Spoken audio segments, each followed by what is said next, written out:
Season 2 of Centaurworld answered all the questions we had regarding the Nowhere Kings and Centaurworld's past. In this video, we are tracing back the show's entire timeline from the very first time the portals opened up to the happy ending. Because from time to time it was hard making out the event's chronological order, with some info already being given in Season 1 and between various songs and occasional uses of backstory magic in Season 2. Based on some characters' age and the meager amount of real-time references, we can estimate that the story began roughly somewhere between 60 and 70 years before Horse first came to Centaurworld. Human World and Centaurworld have recently become connected by a portal. An elktaur carries the duty of maintaining the portal, and on a regular workday he makes the acquaintance of human royalty visiting Centaurworld. He falls in love at first sight. She is impressed by his abilities and arranges a banquet to honor his services. The two get along very well, but he is convinced that she could never love a non-human back. Hoping to solve his problems, he creates a spell to turn magic beings into humans, and does the one thing he obviously shouldn't have.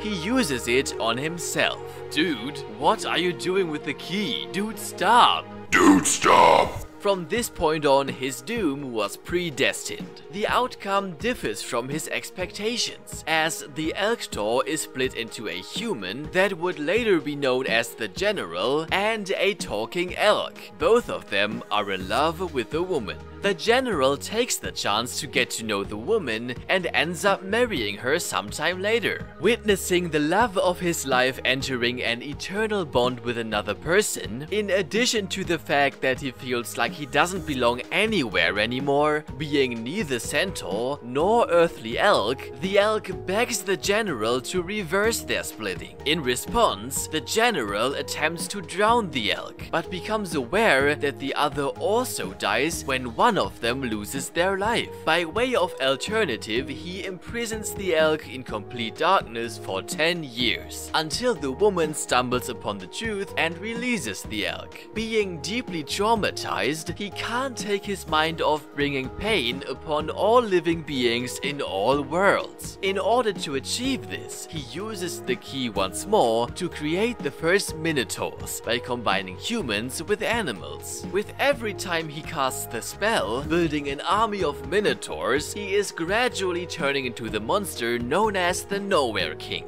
Then he attacks both worlds and destroys Wammawink's village in the process, thereby scarring the young alpacator for life. The war is waging on until the Nowhere King, the General, and the woman face each other in the rift. The woman manages to obtain the key and closes the portals. While the General makes it to Human World, where the minotaurs are still lurking, the Nowhere King is trapped in the rift. Along with the woman, the key is sucked into Centaurworld, save a single component. During the following years, Wammawink roams Centaurworld and meets Glendale. At about the same time, Chad is forced to give up on his dream to become a tulip dancer and leaves the Horse city. A few years later, he runs into Durpleton and his non-stop farting behind that have just been abandoned by his parents. Both of them are found and adopted by Wammawink. In the same moment, Zulius randomly turns up and joins them, after having spent some time with the centaurs during the years prior. Wammawink is also training to become a shaman, but gives up on it, and instead, to keep them all safe, locks herself and the herd up in a magical dome, like some kind of maniac. Approximately 50 years after the portals were closed, Horse and Rider are ambushed by some minotaurs while carrying the key piece, resulting in Horse being teleported into the herd's dome. Horse pushes for them to break out of their safe place, so they leave to meet Water Baby, who explains that the artifact is actually a key that opens the portals, and that Horse needs to acquire all pieces from the shamans. First, the herd encounters the tree shamans. Without being aware of it, Horse applies backstory magic for the first time and uncovers Wammawink's tragic past. After mugging the shaman, moments, they hear of the Nowhere King for the first time by listening to the planned song. A few days later, the main characters wind up in the Centaurs cave, where they discover a mural that depicts the war and reveals that the worlds had been united once. Next, they retrieve the remaining key pieces from the Minotaur, Johnny Teatime and the Whale-taur, before meeting up with Water Baby at the Rift, who proceeds to add her own piece to the key to open the portal. Horse gathers her courage and steps into the Rift, where she meets a rider, who has just chased Stabby into the Rift. Ere she leaves Centaurworld for good, Horse wants to peek her head back into Centaurworld to tell her friends she's fine, but they are caught by the Nowhere King. Simultaneously, the woman dramatically stops the herd from going after Horse and closes the portal to keep the Nowhere King trapped. However, Glendale steals the key from her. As soon as they enter, they are caught up in the fight, barely managing to hold off the Nowhere King until fortunately the woman returns. Due to their past, the woman fails to kill the Nowhere King, leading up to Ryder taking the key like a badass and seemingly one-shotting the Nowhere King. In reality, he survives, simply having been forced to flee to Human World. Ryder and Water Baby decide to go to Human World, while Horse and the herd return to Centaurworld. During the following weeks, Horse gives her utmost in persuading the inhabitants of Centaurworld to join the war against the Nowhere King.